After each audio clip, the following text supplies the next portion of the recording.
She arrived at the hospital with a duffel bag and a last name no one bothered to learn. By the end of her first shift, 3 soldiers were alive who shouldn't have been, 2 security breaches had gone undetected by everyone except her, and a senior nurse had already filed a complaint demanding her removal. They called her too quiet, too strange, too calm for a combat hospital. What they didn't know, what none of them could have guessed, was that the woman they were trying to push out the door had once operated in places so classified they don't appear on any map, and somebody out there already knew she was here. If this kind of story hits different for you, the ones where the person everyone underestimates turns out to be the most dangerous person in the room, then you're in the right place. Subscribe to this channel right now so you never miss one. Hit that like button before you forget, and drop a comment telling me what city or country you're watching from. I want to see exactly how far this story travels. Now, let's get into it.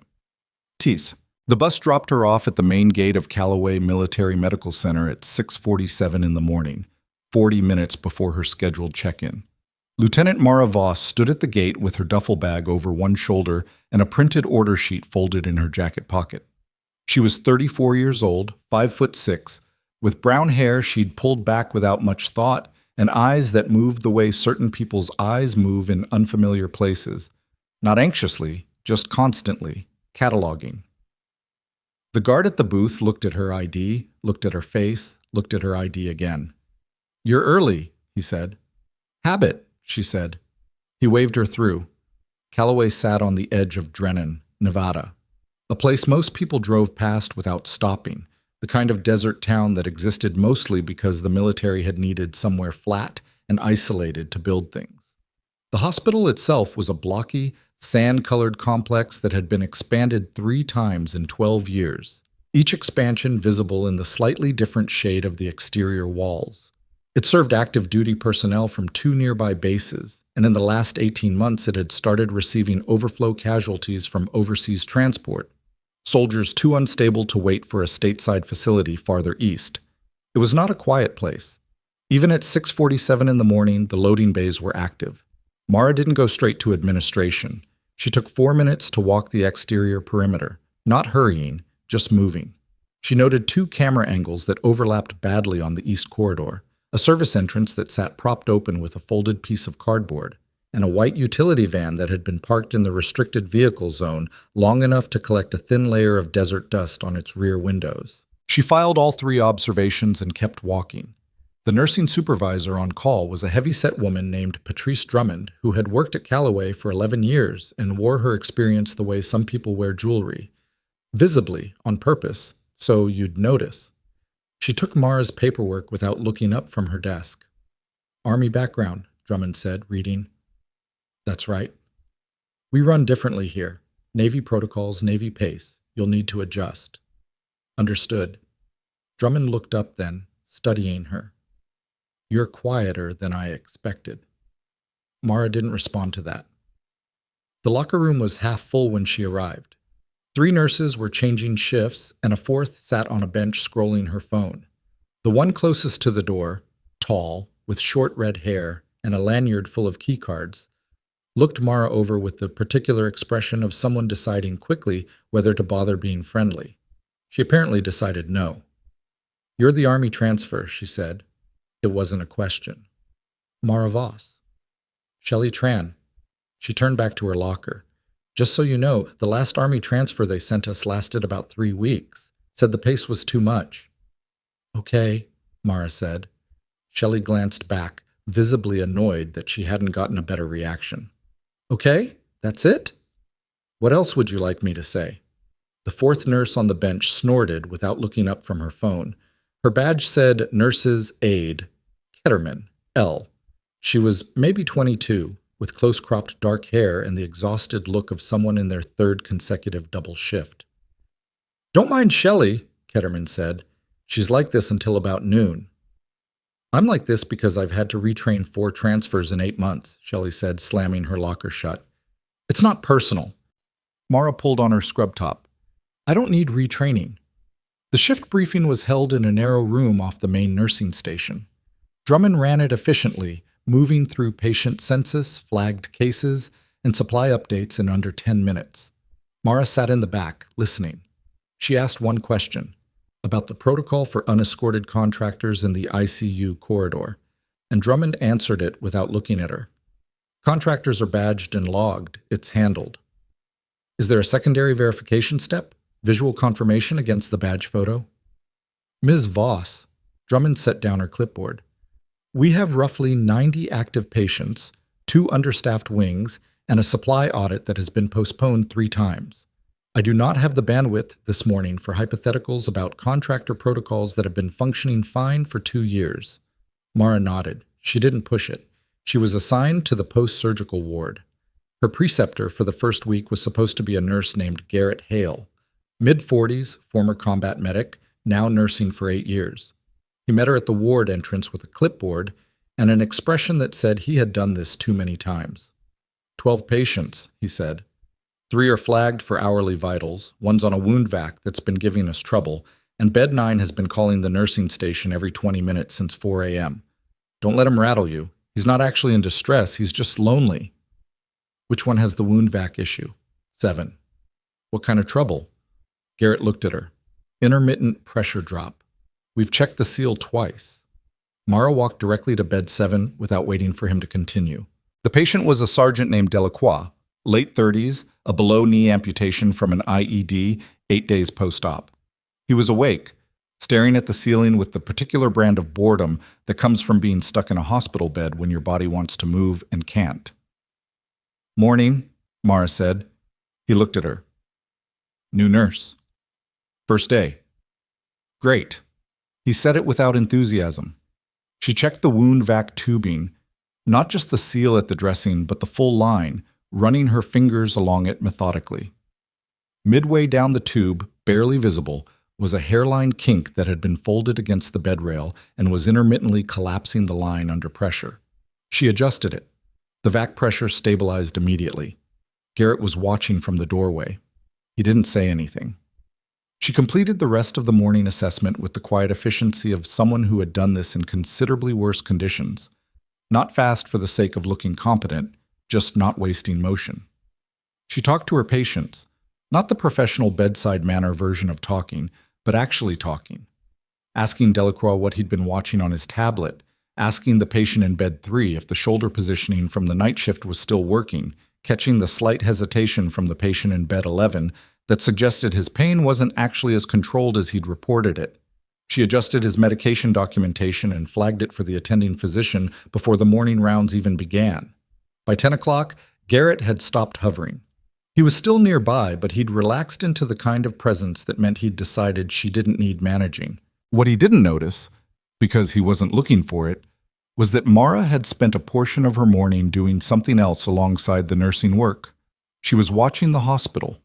Not dramatically, not in any way that would have been obvious to someone paying casual attention, but the same way she'd walked the perimeter at 6:47, noting, logging, filing. The contractor she'd seen badged in through the service entrance had moved through the ICU corridor twice without entering any patient room. He was carrying a maintenance toolbox both times. The second time, the toolbox was lighter. She couldn't prove that from a distance, but she'd watched enough people carry things to know what weight does to the shoulder and the swing of an arm. She didn't say anything. Not yet. The morning got complicated at 10:30. A patient in the cardiac monitoring unit, a 61-year-old colonel named Vasquez, who was 3 weeks out from a stent procedure, suddenly reported chest pressure. The on-call cardiologist was in surgery. The charge nurse paged the backup physician, who was on the other side of the building. By the time Mara arrived at Vasquez's bedside, she'd already pulled his chart and looked at the morning's telemetry strip. "Tell me exactly what you're feeling," she said. "Don't interpret it, just describe it." "Pressure," Vasquez said. "Not pain. Like someone sitting on my chest." "When did it start?" 10 minutes ago, maybe 12. She looked at the telemetry. Then she looked at his hands. That's the way his fingers were resting, the color of his nail beds. She leaned forward and looked at his face. "Have you taken anything this morning besides your prescribed medications? Caffeine, supplements, anything?" "My wife brought coffee." "How much?" "A large." Maybe 2 cups. The backup physician arrived 7 minutes later, slightly breathless from hurrying. By that point, Mara had already repeated the 12-lead EKG, identified the mild ST segment change that had emerged between the previous strip and this one, started supplemental oxygen, obtained IV access, and drawn the troponin labs that would confirm or rule out a cardiac event. The physician looked at the setup and then looked at her. "This was all you?" "He presented 10 minutes ago. I wanted to get ahead of it." Vasquez had a minor in-stent restenosis. Not a full occlusion, but close enough that the difference between sitting on it and acting on it would have mattered enormously. He was transferred back to cardiology for an additional intervention within the hour. Word travels fast in a hospital this size. By noon, Mara was aware that 2 things were happening simultaneously. Some of the staff was paying her a different kind of attention, the evaluating kind, and someone had taken exception to her mourning. She found out about the second thing when Drummond called her off the floor. "I've had a complaint," Drummond said. "About what?" "About you questioning contractor access protocols during the briefing, and then, according to the report, making comments in the hallway suggesting that the facility's security procedures are inadequate." Drummond sat back. "I need you to understand something, Lieutenant Voss. This hospital has been running for 22 years. The protocols exist for a reason, and when a new staff member comes in on day 1 and starts implying that we're somehow compromised..." "I asked one question about secondary verification," Mara said. "The person who reported you said it was more than one question." "Who reported me?" "That's not information I'm going to share." Mara looked at her evenly. "Supervisor Drummond, I'm not trying to create problems. I asked a reasonable procedural question, and I documented a potential issue with contractor movement patterns that I think warrants a second look. If I'm wrong, I'm wrong, but I'd rather flag something that turns out to be nothing than..." "You've been here 6 hours, Drummond said. There it was, the thing under the thing. "I'm aware," Mara said. "Then act like it." She went back to the floor. Shelley Tron didn't look at her when she passed the nursing station.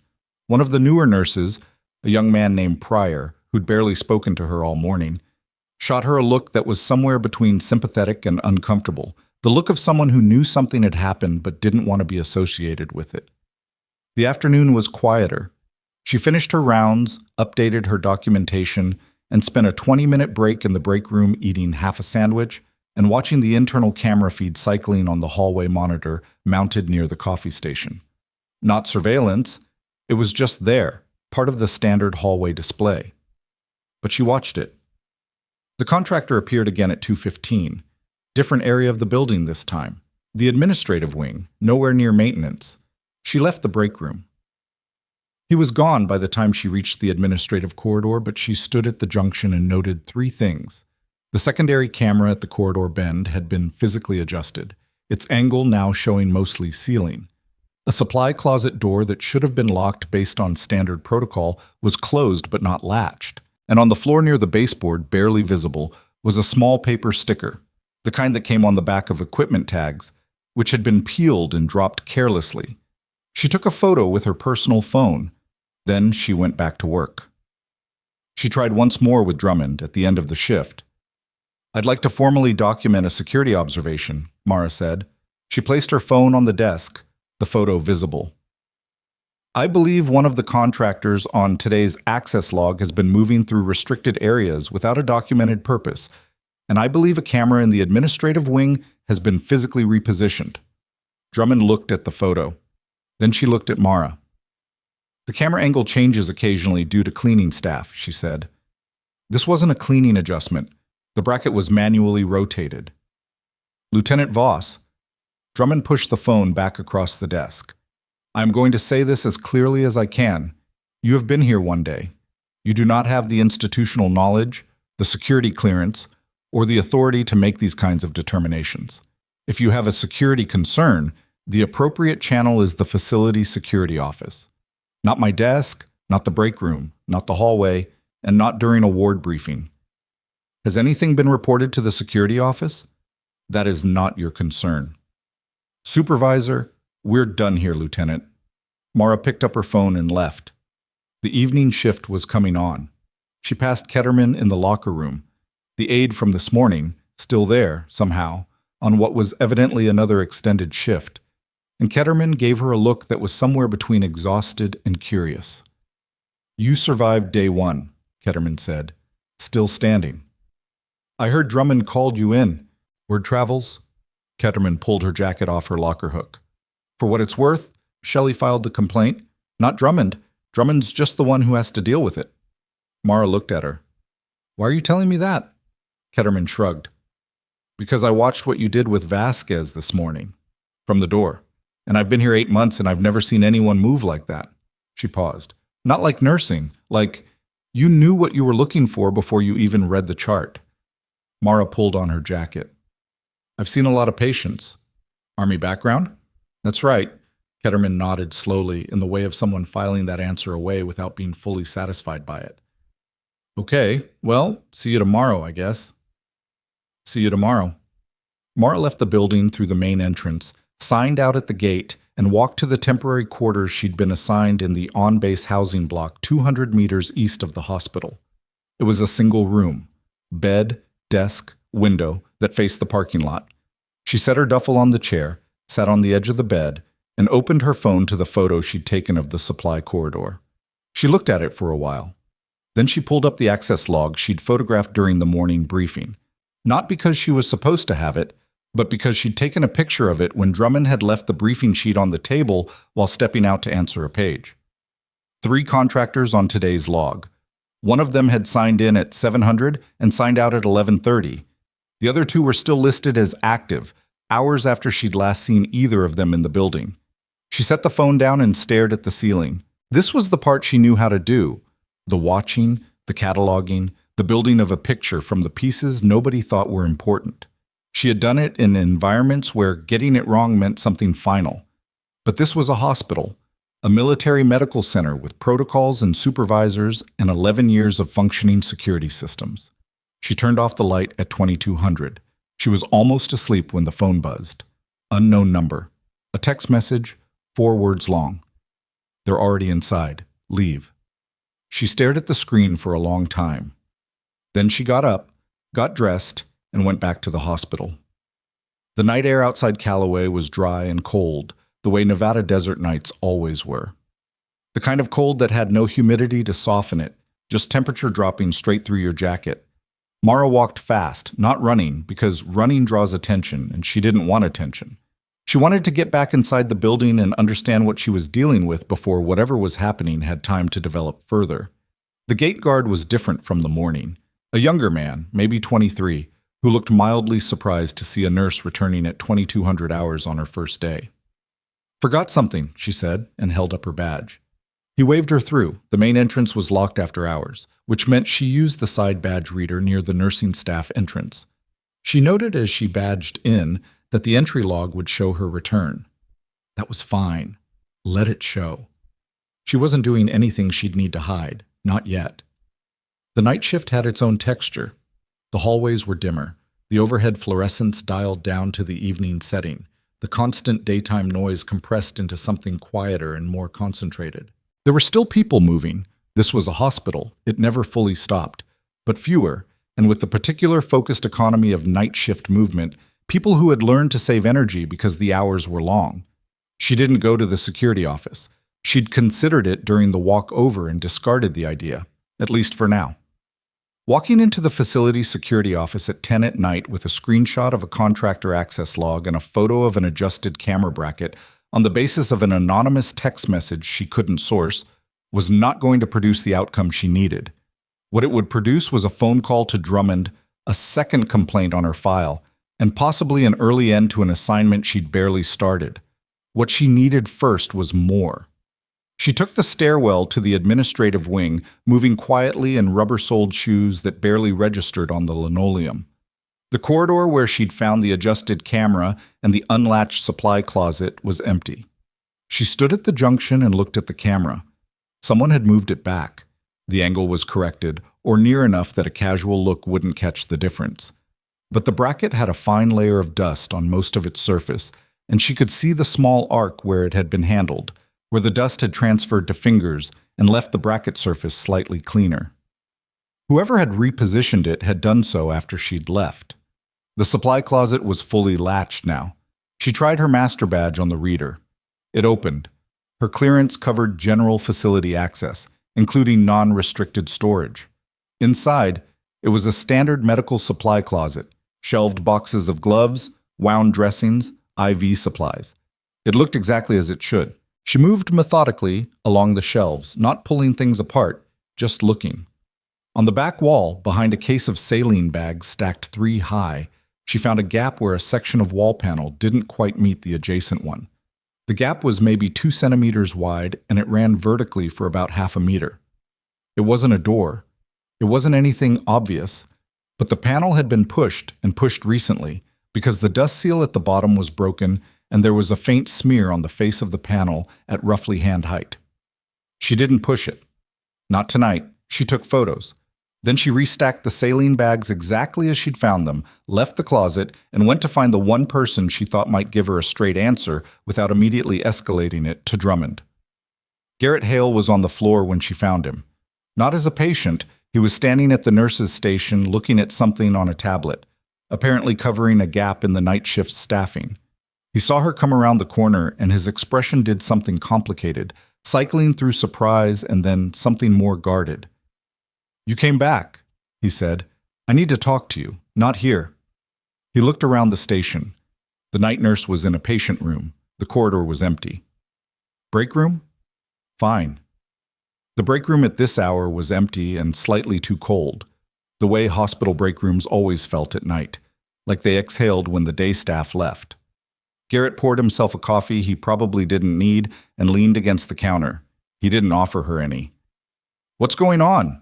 he said. "How long have those contractors been cycling through this facility?" Something shifted in his expression. Not surprise, but more like the shift of someone who had been waiting for a question they weren't sure they wanted to answer. "Which contractors?" "The ones on the access log this morning. At least one of them was moving through non-maintenance areas today with no documented purpose. The administrative corridor twice. He was carrying equipment both times, but the weight was different on the second pass." Garrett looked at his coffee. "You noticed the weight?" "I noticed things." "Apparently." He was quiet for a moment. "The contractor rotation's been running about 6 weeks. They came through on a facility systems contract, HVAC upgrades, network cabling in the administrative wing, some kind of security panel work near the loading bay." "Who approved the contract?" "Logistics, I assume." "Rourke's shop." "Major Rourke?" "He handles all the facility operations contracts. Has for about 3 years." Garrett finally looked up at her directly. "Why are you here at 10 at night for this?" She considered how much to give him. He'd been straight with her today, more than most, and he had combat medic history, which meant his instincts had been sharpened in a context where getting things wrong had real consequences. But she'd known him for approximately 14 hours. "I got a message," she said, "after I left. Anonymous, unknown number. It said they're already inside." Garrett set the coffee cup down. "A message." 4 words. Then it suggested I leave. He was quiet for long enough that she heard the ventilation system cycling. "Did you screenshot it?" "Obviously." "And you came back instead of leaving?" "Yes." He looked at her with an expression she couldn't fully read. Part calculation, part something that might have been reluctant respect, part what might have been concern. "Voss, I don't know what your background is, and I'm not going to ask, but I've been at this hospital for 4 years, and there have been a couple of things that didn't sit right with me. Small things. Supply counts that were slightly off. A camera outage 2 months ago that facilities said was a software glitch. What kind of supply shortfalls? Controlled medications mostly. Small amounts. Within a margin that would look like documentation error. Mostly?" He hesitated. "There was a batch of portable medical equipment, field deployable units, the kind that goes out with trauma teams, that was logged as transferred to a different facility, and then the transfer record disappeared from the system. Last month, I flagged it to Rourke's office." "And?" He said it was a system migration error, that the records were being rebuilt, and would be back in the system within a week. He paused. That was 5 weeks ago. She looked at him steadily. You didn't push it. I'm a nurse, Voss, not an investigator. I flagged what I could and it got handled by the people whose job it is to handle it. Or it didn't get handled, and I don't know what to do with that. He picked his coffee back up just to have something to do with his hands. What are you going to do? Tonight? Document what I found, keep my head down, and see what tomorrow looks like. She paused. I need you not to mention this conversation to anyone, including Drummond. Especially Drummond. He didn't look happy about it, but he nodded. She left him there and walked back through the quiet corridors to the exit, trying to organize what she had into something coherent.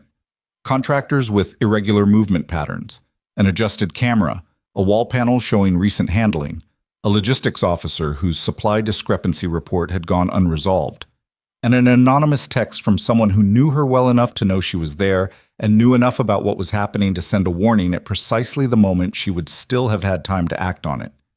The question of who sent the message sat at the front of her mind the whole walk back to quarters. She didn't sleep well. The second day started the same way the first one had, except the watch had shifted, and there was a different guard at the gate, and Shelley Tran arrived for the morning briefing 3 minutes late, dropped into a chair without acknowledging Mara, and spent the first 5 minutes of Drummond's briefing working through messages on her phone with the phone below desk level in the way people do when they think they're being subtle. The briefing covered 2 things that mattered. The first was a patient transfer announcement. A classified patient had been admitted overnight to the secure ward on the 3rd floor. No names, no specifics. The briefing note said simply that access to the 3rd floor east corridor was restricted to personnel with Tier 2 clearance or above, and that nobody was to discuss the presence of this patient outside of strictly clinical contexts. The second thing was that a joint military convoy would be passing through the region in 3 days, a training exercise pulling units from both nearby bases, with the possibility of injury cases routing to Callaway depending on how the exercise went. Drummond was pre-staging supplies. It was routine. She mentioned it once and moved on. Mara filed both items. The classified patient was the more immediately interesting one. She didn't have Tier 2 clearance. Her assignment clearance was Tier 1, standard nursing access, which meant she wasn't going to have any legitimate reason to be on the 3rd floor east corridor. She also didn't know who the patient was, what they were doing here, or why a military medical center would house a classified individual in a facility that was, based on everything she'd observed in the last 24 hours, potentially compromised. She wondered if the anonymous text sender knew about the classified patient. She wondered if the timing was a coincidence. Her instincts said no. The morning moved quickly. Her post-surgical ward was busy. A new admission overnight, a patient whose wound culture had come back positive for a resistant organism and needed immediate isolation precautions established, and Sergeant Delacroix in bed 7 who had decided that physical therapy could wait, and he was going to attempt to walk to the bathroom unassisted, which Mara intercepted with 3 seconds to spare before he put full weight on a healing residual limb that was categorically not ready for that. "I've done it before," Delacroix said, sitting back on the edge of the bed with the expression of a man who knew he'd been caught but wasn't ready to admit he was wrong. "Not on this leg. It feels stable." "It isn't." She repositioned the bed to assist with transfer and handed him the call button. "Next time you want to try something, press this first. I'll come." "You'll say no." "I'll say no with more information than you have right now." She looked at him. "You want to walk. I understand that. We're going to get there, but not by you falling on my ward." He looked at her for a moment, something evaluating in it, the look of a soldier deciding whether to trust someone they've just met. "You're different from the last nurse," he said. "Different how?" She explained everything like I was a kid. "You just talk to me." Mara adjusted the wound vac tube out of force of habit while she was already there. "You've been in combat," she said. "You know how to process information. I'm not going to simplify things that don't need simplifying." He was quiet for a moment. "Army?" "Was." "I can tell." He said it without elaboration, but there was something in the way he said it, recognition without prying, that she appreciated. She left him there and moved to the next room. At 0940, she was restocking a medication cart when she noticed Pryor, The young male nurse from the previous day, moving through the corridor with a slightly unusual deliberateness, the kind of walking people do when they're trying not to look like they're going somewhere specific. He turned toward the administrative wing, not the patient wards. She finished restocking the cart, capped the documentation, and followed at enough of a distance that it wouldn't read as following. He went to the supply closet. She watched from the corridor junction as he used his badge on the reader and went inside. She didn't approach. 30 seconds later, he came out carrying a box of wound dressings that was large enough to explain the trip, plausibly. She watched him go and tried to determine if the box was what it appeared to be or if it was providing cover for something being moved out. She couldn't tell from distance. She returned to her ward. That afternoon, she found a reason to talk to Ketterman. The nursing aide was working in the physical rehabilitation room, helping a patient with post-surgical range of motion exercises, when Mara came in to check on the patient's incision. She did the assessment, spoke with the patient, and when they stepped briefly into the hallway, she turned to Ketterman. "How well do you know Pryor?" she asked. Ketterman blinked. "Ryan? He's fine. Been here about 4 months. Why? Has he given you any reason to think he's uncomfortable here?" "Uncomfortable how?" "Nervous. Avoiding certain people. Behaving differently than he normally does." Ketterman thought about it, and Mara could tell she was actually thinking, not just reflexively defending a coworker. "He's been a little off the last week or so, I guess. I figured it was personal stuff. He mentioned something about his housing situation. Has he been spending time with any of the contractors?" The question landed visibly. Ketterman's expression went from casual to careful in a single beat. "Why are you asking me this?" "Because you pay attention to people," Mara said, "and because I think something is happening in this building that nobody's looking at properly." Ketterman stared at her. "Are you serious?" "I wouldn't be asking if I wasn't." The aide was quiet for a moment, then slowly, "There was a guy, one of the contractors, tall, older, gray jacket. Ryan talked to him in the parking lot a couple of weeks ago. I noticed because Ryan after it, he was weird. Didn't say much the rest of the shift. I thought maybe they knew each other and it had been an awkward conversation." She paused. "I didn't think much of it. Do you remember what the contractor's badge said? Name? Company?" "I didn't see it from where I was." "Okay." Mara straightened. "Don't mention this conversation. Not to Pryor. Not to anyone. You're scaring me a little." "Good," Mara said. "Stay alert." She spent the rest of the afternoon compiling what she had into a mental structure that held together without too many assumptions. Contractors with irregular patterns. Equipment and medication discrepancies that had been explained away without resolution. Pryor, behaving oddly, with a connection to at least one contractor. A classified patient admitted to the 3rd floor within the last 12 hours. And a message sent to Mara specifically, which meant someone knew she was here and knew what she used to be, which was a very short list of people, and meant either that the warning came from someone who trusted her to act on it, or that it came from someone who wanted her gone precisely because she was the kind of person who would act on it. She couldn't determine which. Not yet. She took the back stairwell toward the end of her shift, partly because it was the most direct route to the locker room, and partly because it passed the 3rd floor landing, and she could walk past a door without going through it. She moved at a normal pace. The door to the 3rd floor east corridor was solid, no window panel, and badge-controlled. She didn't touch the reader. She kept walking. What she noticed was the shoes. A man's boots, visible for approximately 2 seconds through the gap at the floor as she passed. Military grade, laced correctly, pointed slightly inward in the posture of someone standing still rather than walking. Security posture. Standing guard on the other side of a door that already required badge access. They were serious about whoever was in there. She went to the locker room. She changed.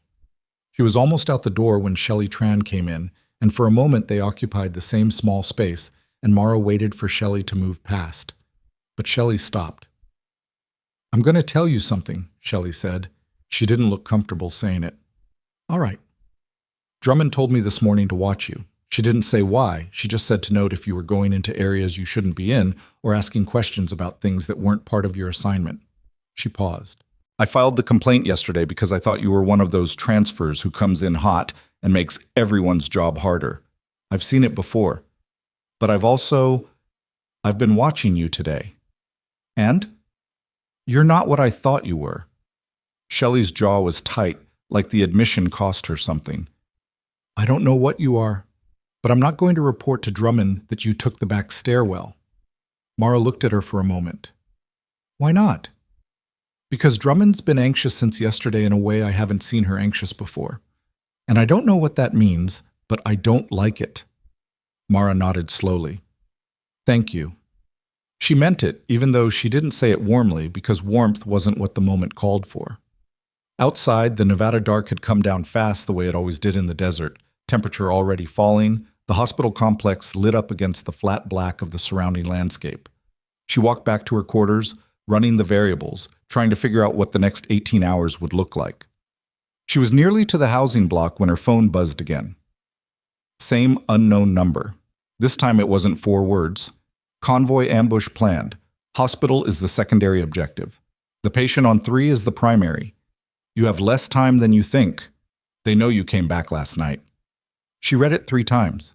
Then she stood in the dark outside her quarters and looked back at the lit windows of the hospital, and a very old, very specific part of her, the part she'd spent 2 years trying to domesticate, came fully, quietly awake.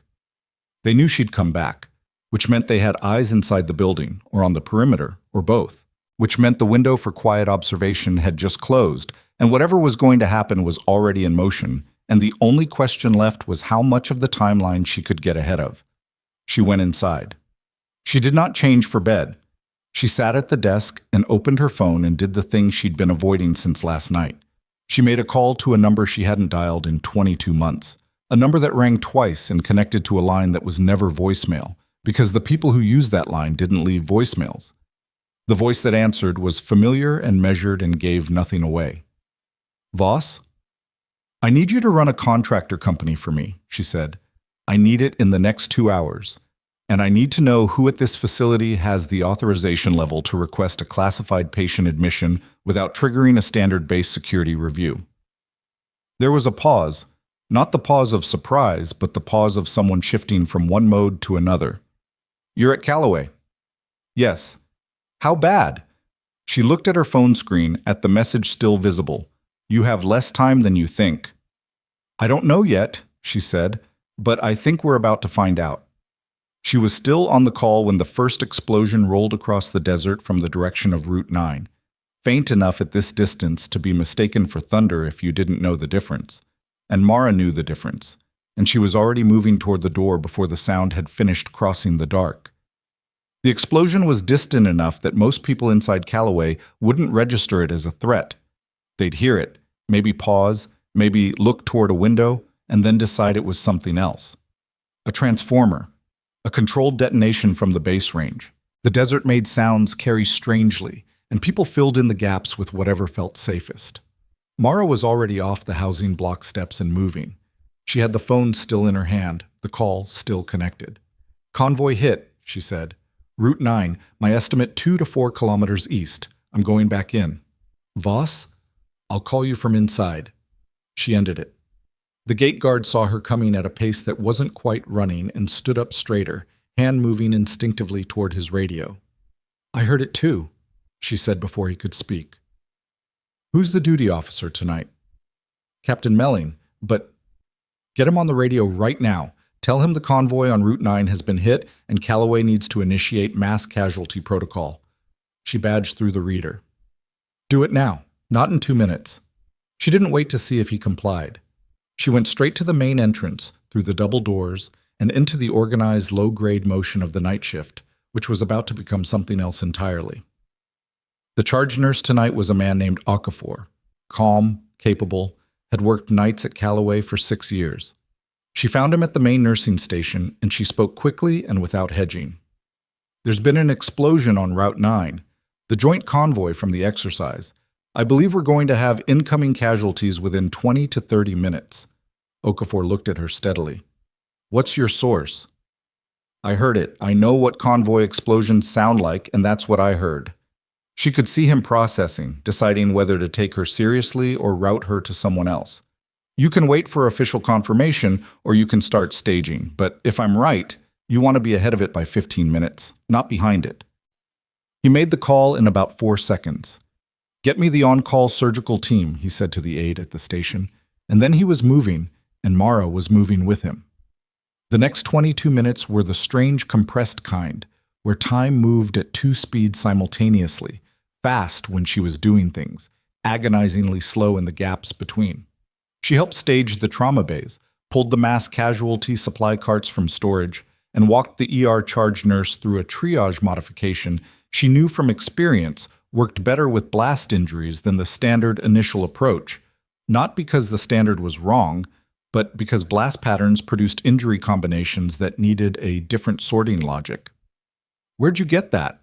the ER nurse, a compact woman named Say, asked, looking at the modified matrix Mara had sketched on a dry erase board. "Theater experience," Mara said. C studied it for 3 seconds, then started adjusting her bay assignments. The first vehicles arrived at 23:41 hours. Not ambulances. Military transport, the kind that wasn't supposed to be used for medical evacuations, but was when you needed to move people fast and the proper vehicles weren't close enough. 2 soldiers on the first transport were ambulatory. 3 were not. The 4th had an arterial bleed from shrapnel to the left thigh that had been improperly tourniqueted. The tourniquet was on but positioned too low to be effective, and he'd been losing blood for however long it had taken to drive here from Route 9. Mara caught it in the handoff, repositioned the tourniquet, and called for O negative while the trauma team was still receiving the other patients. "He needs the OR," she said to the attending, a surgeon named Wickies who had the harried look of someone pulled from sleep 20 minutes ago. Femoral involvement, likely partial transection, the field tourniquet wasn't working. Wickies looked at the leg, looked at her, and made his decision. "Bay 2, prep for vascular. Get me Dr. Harada on the phone." More vehicles. The triage flow built quickly. 11 casualties in the first wave, another 7 in the second wave that came 12 minutes later. The ER became the organized chaos that Mara had lived in before. In places with considerably less equipment and considerably less structural integrity. She moved through it with the fluid economy of someone whose nervous system had been specifically trained for this environment, not performing competence, but actually competent in the cellular way, the way you are when something has been burned into your body rather than just learned by your brain. She worked 3 patients simultaneously without meaning to. It was just where she kept ending up, filling gaps before the gaps became crises. She caught a tension pneumothorax developing in a soldier who'd been triaged as stable because his initial vitals hadn't fully crashed yet, recognized it from the way he was using his accessory muscles to breathe, and from the deviation of his trachea that was subtle enough to miss if you weren't looking for it. She got a needle to the second intercostal space within 90 seconds of identification. "Good catch," Wicks said, passing her in the corridor. And it was a compliment delivered at walking speed because there wasn't time for anything else. And then 47 minutes into the mass casualty response, when the trauma bays were full and the surgical team was cycling through cases as fast as they could turn rooms, and every available nurse and physician in the building was somewhere in the ER or the surgical suite, the armed men came through the loading bay. She heard it before she saw it. Not a shot, but the sound of a fire door being forced. The specific metallic percussion of a push bar being hit too hard from the outside. It was below her, 1 floor down, and she was moving toward the stairwell before she'd consciously processed the decision. She was on the landing when the first gunman came through the stairwell door from below. He didn't see her immediately because she was already against the wall, in the angle his eyes didn't go to first. He was dressed in contractor gray, with a radio on his vest and a weapon that was too serious for any legitimate purpose in a hospital. She had approximately 1 second before he cleared the landing and either saw her or moved past. She used it. The disarm was not elegant. It was fast and it was brutal, and it relied on his momentum and his assumption that the stairwell was empty. His grip broke on the weapon when she drove her elbow into the inside of his forearm at the precise angle that collapses that joint's resistance. And the weapon came free, and she used the butt of it to put him down before he could recover. He hit the landing hard.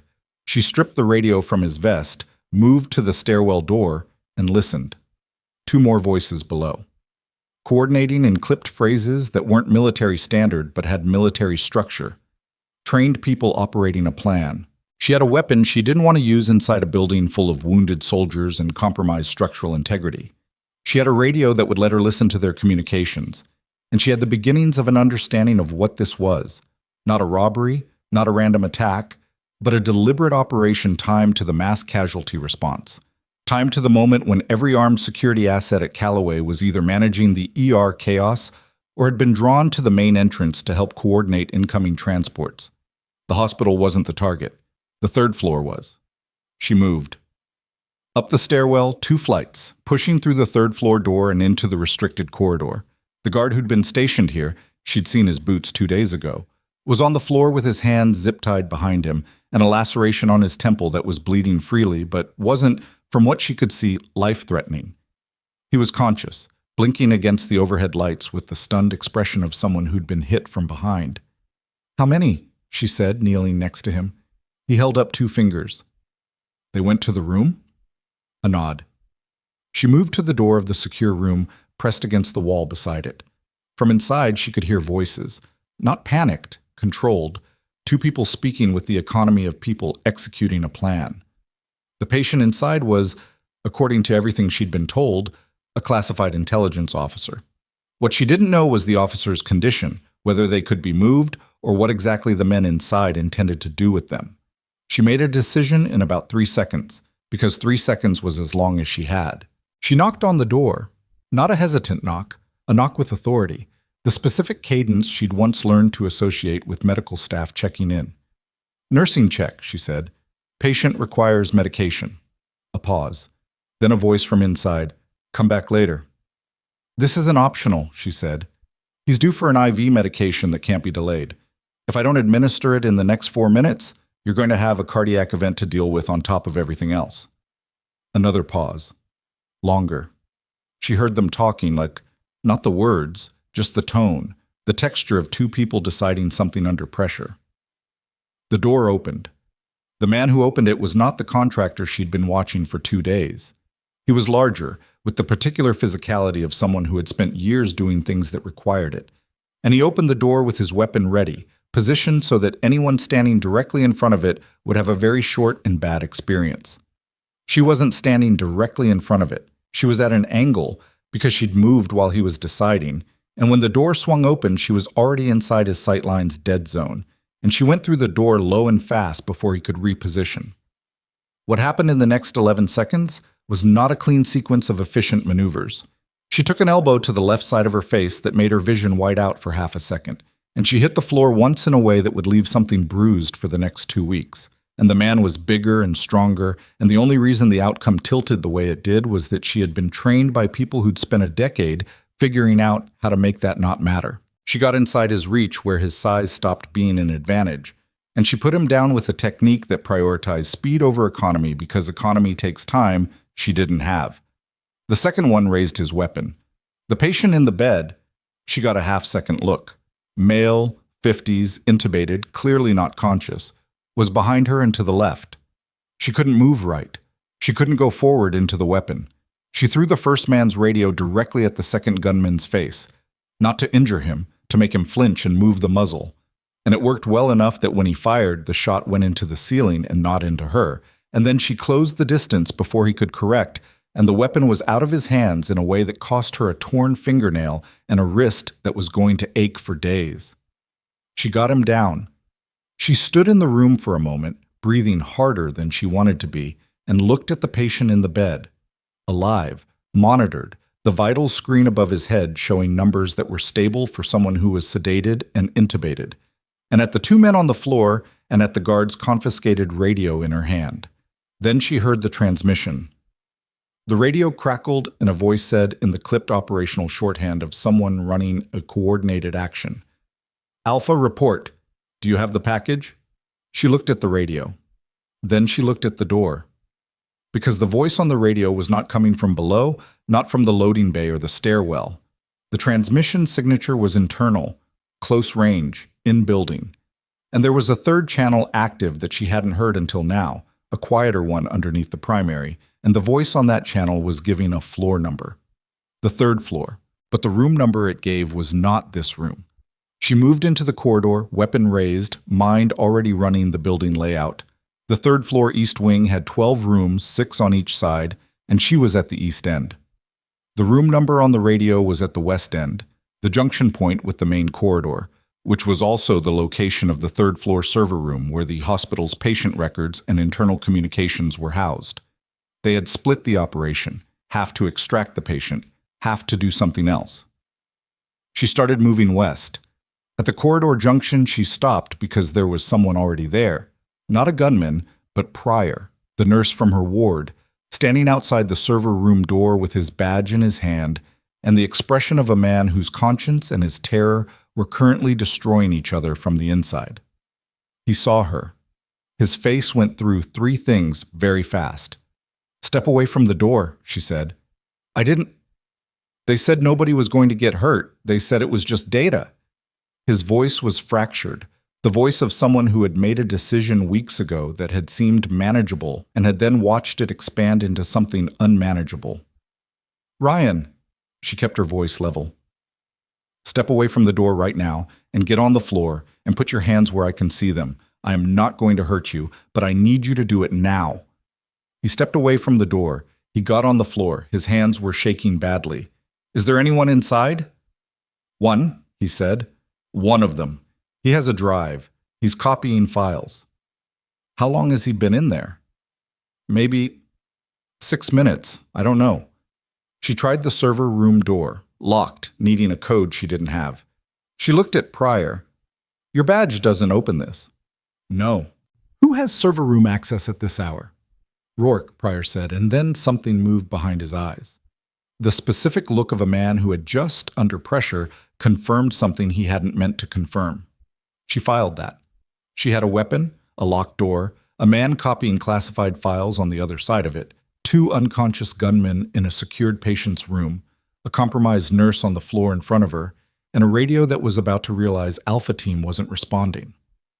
She also had a building full of wounded soldiers, and somewhere in this hospital, the person who had been managing the logistics of this entire operation was still walking free. The radio in her hand crackled again. "Alpha, final call. Report or extract." And then a different voice, not the operational commander, but someone she recognized, the cadence and timbre of it cutting through the radio static with a precision that hit her like cold water. It was Drummond. Not Drummond's voice on the radio. Drummond's voice from behind her, in the corridor, saying, "Put the weapon down, Lieutenant." Mara turned slowly.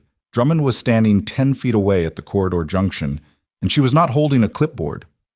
Drummond was holding a compact sidearm, not a service weapon, something smaller and personally owned, the kind of weapon you carry when you're not supposed to be carrying one. Her hands were steadier than Mara would have expected, which told her something about Drummond that 11 years of clipboard carrying and shift briefings had successfully concealed.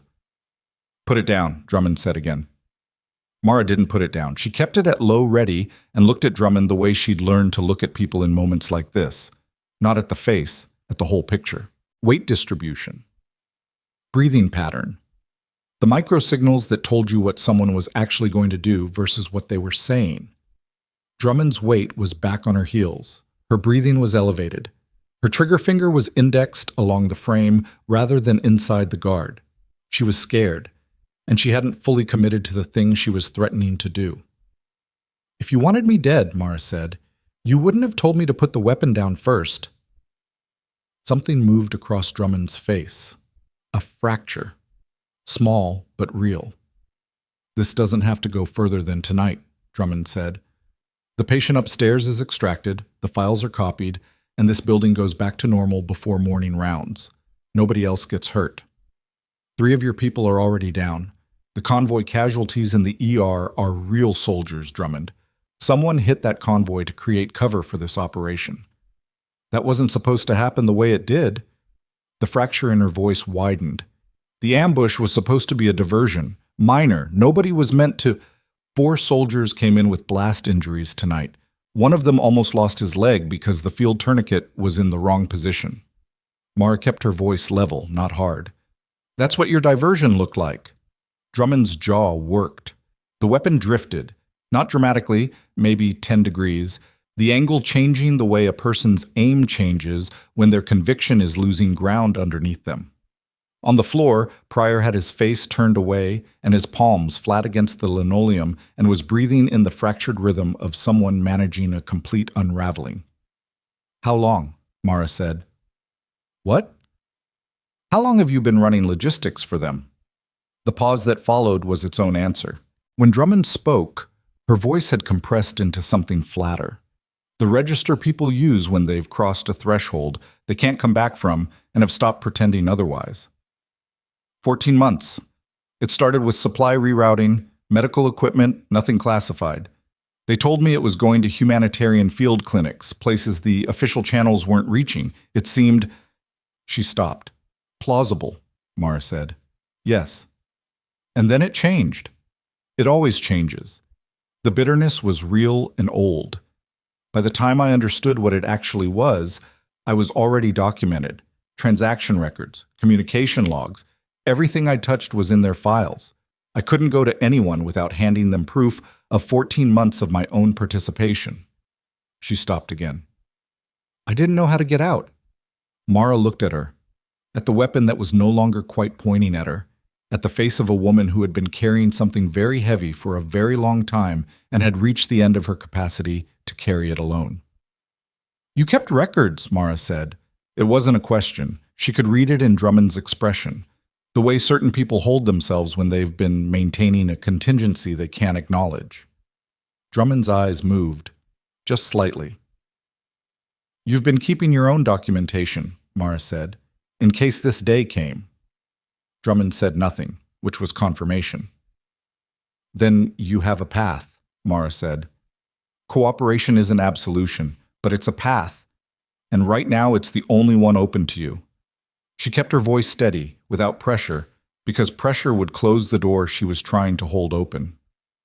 "Lower the weapon, Supervisor." The silence lasted 4 full seconds. Then Drummond's arm came down. Mara crossed the distance in 2 steps and took the weapon cleanly, and Drummond didn't resist. The resistance had already gone out of her, the way a structure collapses when the load finally exceeds what it was built to bear. She put Drummond against the wall with one hand, firm but controlled, and held her there while the corridor finished processing the echo of the earlier gunshot, which had gone into the ceiling and left a divot in the institutional paint that someone would document later. "I need restraints," she said to Pryor. He was already up, unsteady, moving to the supply cabinet at the corridor junction with the mechanical compliance of someone whose decision-making had transferred entirely to whoever was telling him what to do next. He came back with trauma dressing straps, the adjustable kind with the locking buckle, designed for immobilizing limbs in field conditions but functionally adequate for this. She secured Drummond's wrists behind her back, not punishingly, firmly. The way you did a thing that needed to be done without adding anything extra to it. "Sit against the wall," she said, and helped Drummond down when her legs didn't fully cooperate. Drummond sat. Her face had the particular hollowed quality of someone who had been holding a shape for a long time and had finally released it, and the shape underneath was smaller and older and more tired than anything Mara had seen from her in the 9 days she'd been at this facility. "How many of them are still active in the building?" Mara said. Drummond looked at the floor, then at Mara. "Vaskin is in the server room. He's the last one I have eyes on." She paused. There were supposed to be 6, 2 for the patient on 3, 2 for the loading bay, Vaskin for the server room, and... She stopped. "And a 6th, Mara said. The pause that followed was different from the others, not the pause of exhaustion or calculation, the pause of someone arriving at a door they'd been dreading. "Rourke," Drummond said. "He's the architect. He built the contractor access from the inside, managed the ground operation, handled the logistics chain from the beginning." She exhaled slowly. "He's been running it from the logistics office. He has eyes on every camera in the building from that console." Major Rourke. The name landed with the specific weight of a confirmation. Garrett's supply discrepancy report handed directly to the man running the operation. 3 years of facility access, The position with natural visibility into every contractor, every equipment transfer, every internal movement that Calloway processed. Where is he right now? I don't know exactly. We kept communication compartmented after the operation started. If things went wrong, we weren't supposed to be in contact. She looked up. He'll know things have gone wrong. He'll be watching the camera feeds. Which meant he already knew about the third-floor East Wing. He'd watched his alpha team go dark. He was making decisions right now, in a room with camera access to the whole building, and those decisions were being made without complete information, which was the only advantage she had. Stay here, she said to both of them. Don't move, don't call anyone, don't touch the restraints. She looked at Pryor specifically. I mean that, Ryan. Pryor nodded with the reflexive compliance of someone who had run entirely out of independent judgment. She went back to the server room door, locked, requiring a code. She checked Drummond's badge. Nursing administration, no server room clearance. She looked at the door panel, the specific model, and ran what she knew about it, and what she knew was enough. She went to the electrical panel 30 feet down the corridor and found the third row breaker covering the East Wing auxiliary circuits. She cut it. The corridor dropped to emergency backup lighting. The server room keypad went dark. She tried the handle. It opened because the Sentry's panel model on this door had a firmware vulnerability in its older units that reversed the fail-secure default, and she'd read about it in a security briefing 18 months ago and filed it in the part of her mind where things like that lived, waiting. Vaskin was at the console with a drive in the server's back panel and a progress bar on the screen reading 78%. He heard the door and turned and had a weapon halfway out of his shoulder holster before he registered what he was looking at. Then he stopped, because she already had one pointed at him and the math was clear. His hands came up, slow, deliberate, the movement of a professional making a professional calculation. Unplug the drive, she said. Left hand, slowly. He did it. The progress bar disappeared at 78%. She zip-tied him to the server rack with the remaining trauma straps and took the drive, and then she called Okafor from the server room landline and told him there were armed individuals in the building, that she needed every available security asset moving toward the third floor, and that the loading bay needed immediate lockdown. Okafor's response was 3 seconds of silence, then, "Are you the one who fired in the east corridor?" "Yes." "Are you injured?" "No." "Okay." She heard the shift in his voice, the gear change. "I'm calling it in." She left Vaskin secured, took the drive, and went back to the corridor where Drummond and Pryor sat against the wall in the emergency lighting. She looked at them both, Drummond staring at the floor, Pryor with his knees pulled up and his hands wrapped around them in the posture of someone trying to make themselves smaller. And she thought about what she knew and what she still needed. "The loading bay team," she said to Drummond. 2 people. Were they briefed on an extraction point if the operation collapsed? Vehicle pickup on the service road east of the facility. 12-minute window from the abort signal. Who sends the abort signal? Rourke. Which meant if Rourke was watching the cameras and had seen enough to know the operation was failing, he might have already sent it. Or he might be trying to salvage something. Waiting for Vaskin to confirm the data transfer. Waiting for the patient extraction to complete. A man who had built something this carefully over 3 years didn't abandon it cleanly. She called Garrett on his cell. He picked up on the second ring, awake and alert in the way of someone who had been awake for a while waiting. "Northwest corner, ground floor," she said. "The logistics office. Can you get eyes on it without going inside?" "There's a supply corridor that runs behind it. There's a small window panel in the connecting door. Why?" "Rourke, he's the 6th. He has camera access to the whole building from that console, and he's been running the ground operation." The silence lasted exactly 2 seconds. "I'll go now." "Don't engage, just eyes. Call me back." She went to the stairwell and took it down, moving quickly in the emergency lighting that had reduced the building to its structural bones. The ground floor was more active than it should have been, staff moving with the contained agitation of people who'd heard the shot from above and didn't have enough information, security personnel converging on the main station, 2 nurses in a doorway with crossed arms and tight expressions.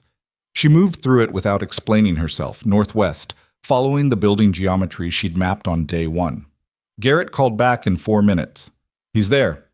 Standing at the console, watching the feeds. He has a phone in his hand and he hasn't put it down.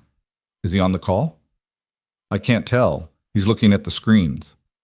Stay where you are. She was already at the Northwest Junction. I'm coming to you. She found him at the supply corridor entrance. Garrett, pressed against the wall beside the connecting door's small panel window, with the controlled stillness of a man who'd spent years in situations that required it. He moved aside when she reached him, and she looked through the panel. Rourke was exactly as Garrett had described.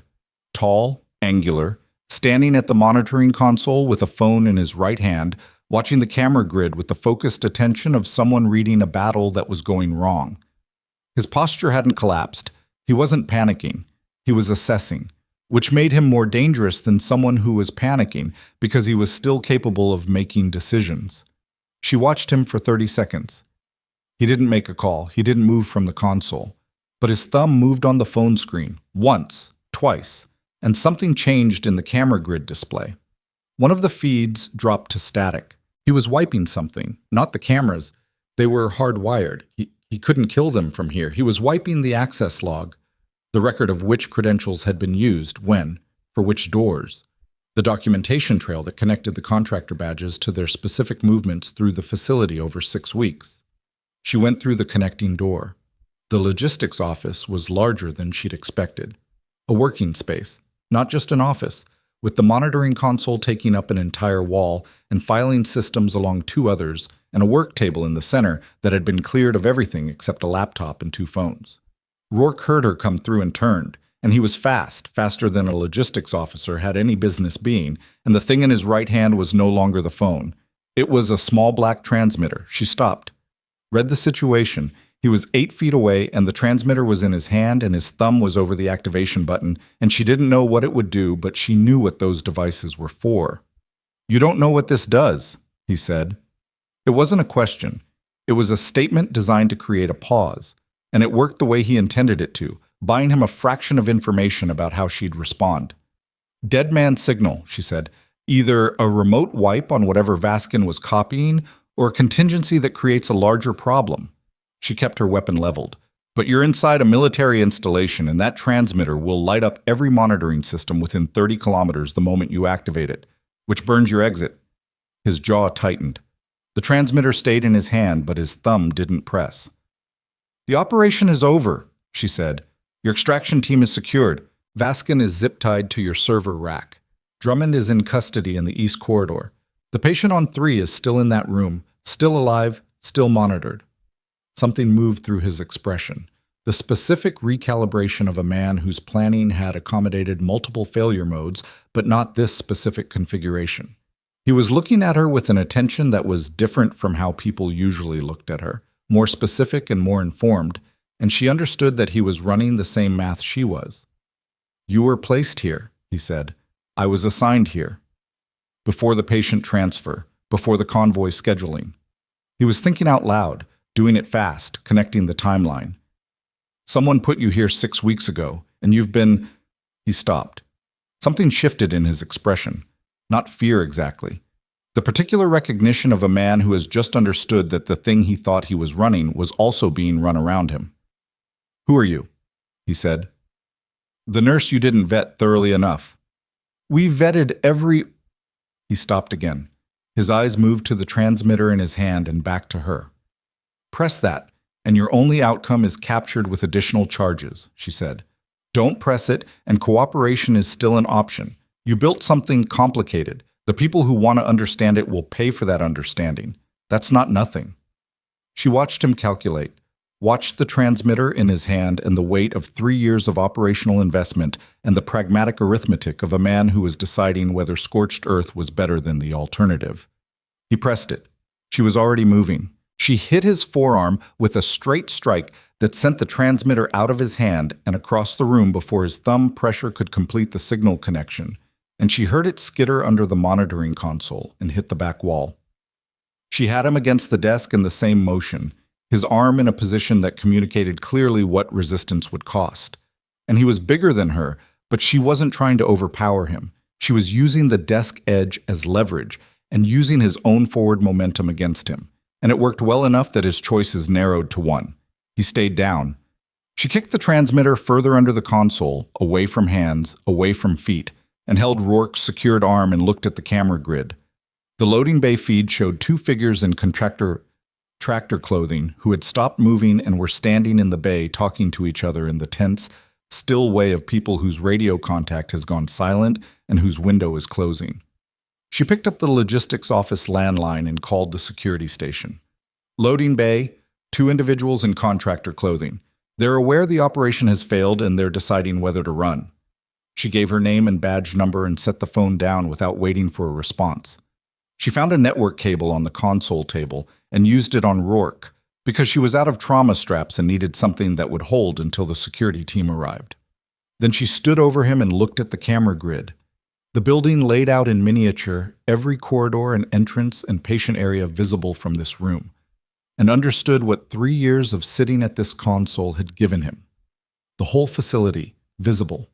Every movement, every pattern, every gap. He'd had access to all of it and had used it to dismantle the institution from inside, one small compromise at a time. The security team came through the door in 4 minutes. Base security personnel scrambled from Kessler installation when Okafor's call had gone up the chain, arriving with the calibrated urgency of people briefed in transit and still assembling the full picture. Their team lead was a first sergeant named Mbeki, broad, deliberate, with the evaluating eyes of someone who processed situations fast and didn't need the complete picture to start moving in the right direction. He looked at Rourke on the floor. He looked at Mara standing over him. He did the calculation. "Third floor east," she said, before he could ask. 2 individuals down in the secure patient room, 1 secured in the server room, nursing supervisor in custody in the east corridor, all need to be formally detained and processed. Loading bay, 2 remaining operatives, time sensitive. She held out the drive. "This was pulled from the server room at 78% completion. Don't lose it." Mbeki took the drive. "The 3rd floor patient?" "Stable when I left him. He needs a medical check immediately, and his monitoring should be confirmed by clinical staff, not just reviewed remotely." He looked at her again with the expression she'd been getting from competent people all night, the look that was trying to fit what they were seeing into a category, and finding that the categories they had weren't quite right. "Who are you?" "Night shift nurse," she said. "Loading bay is time sensitive." He was on his radio before she finished the sentence.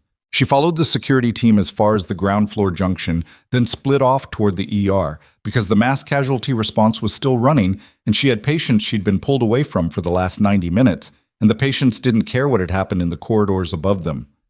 The ER had changed texture in her absence. Not better or worse, just different.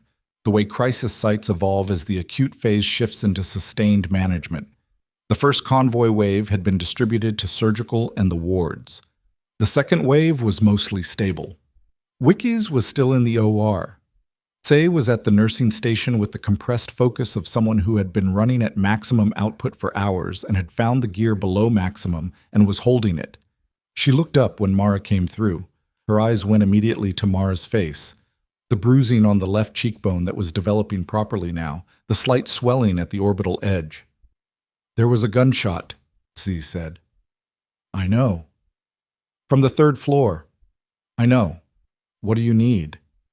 Z studied her for 2 seconds, making the same calculation everyone was making. Then she handed over a tablet. "Bay 4. Came in stable, pressure dropping. I don't have a good explanation for it." Mara went to Bay 4. The patient was a corporal named Fitch, 26, blast pattern bruising across his abdomen, vitals that had cleared triage 40 minutes ago and were now trending in the wrong direction. She pulled the chart and looked at the initial imaging. Chest and pelvis cleared, no abdominal CT ordered because his vitals had been acceptable, and the ER had been managing 11 other casualties simultaneously, and the threshold for full imaging had been running against time and resources. A reasonable call in an unreasonable situation. An incomplete one. She pressed his abdomen carefully, watching his face rather than her hands. He was conscious, groggy, clearly in more pain than he'd reported on intake. "When did the abdominal pain start?" she said. "Had it the whole time," he said. "Told them it was a 6. They had worse problems." She looked at the bruising pattern again. The distribution, the mechanism of injury, the trajectory of the vital sign change. I need a fast exam in Bay 4, she called. Now, please. The portable ultrasound was there in 80 seconds. She ran the probe herself, 4 standard views, and found what she'd suspected. Free fluid in the abdomen, not a large volume, but present. The signature of a solid organ injury bleeding slowly since the blast, crossing the threshold from compensated to decompensating. Wikis is in the OR, C said from the doorway. Who's next on surgical call? Osei. I can get her on the phone. Brief her in transit. He needs a surgical abdomen consult the moment she arrives. She looked at Fitch. You have a slow bleed in your abdomen from the blast. We caught it. You're going to the operating room and you're going to be fine, but I need you to stay with me right now. Can you do that? He looked at her with the assessing look of a soldier deciding whether to trust what he's being told. Yeah. Good. Don't try to be tougher than you need to be for the next hour. Tell me when things change. Things are changing pretty fast already, he said, which was his version of humor under pressure, and she filed it as a good sign.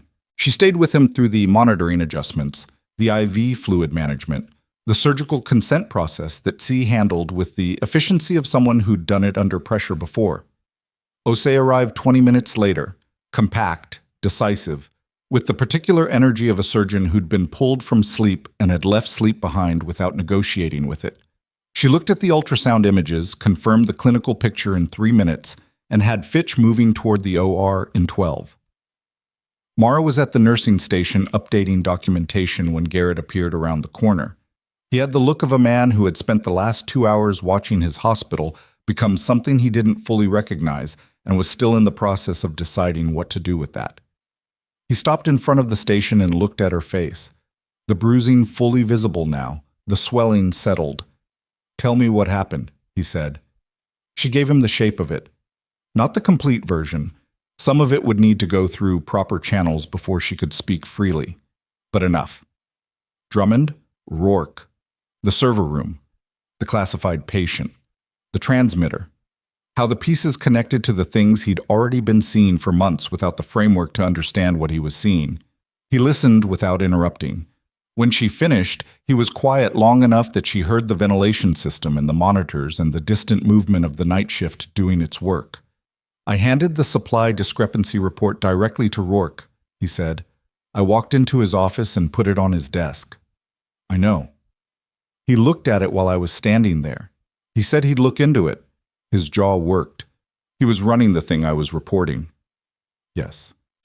If I'd gone to the IG office instead, you didn't know the channel was compromised, she said. The correct procedure pointed you to his office. That's a failure in the system, not in your judgment.